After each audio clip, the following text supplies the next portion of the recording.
The door swung open behind her. She turned, and her stomach twisted. Edward stood there, his expression dark and menacing.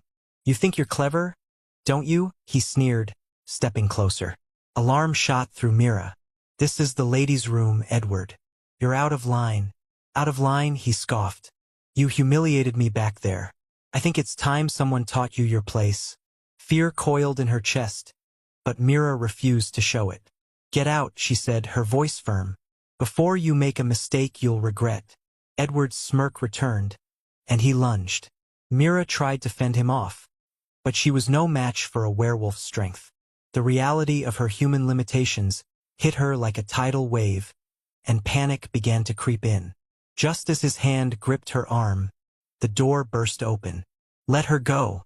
Rex's voice was a low growl, his presence commanding and furious.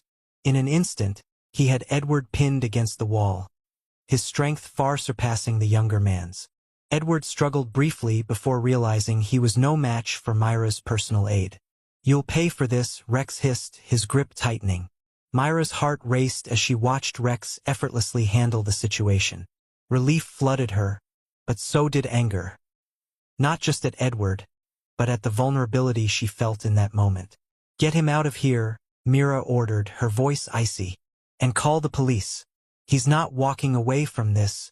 Rex nodded, dragging Edward out of the room without a second glance. Left alone, Mira leaned against the counter, her hands trembling slightly.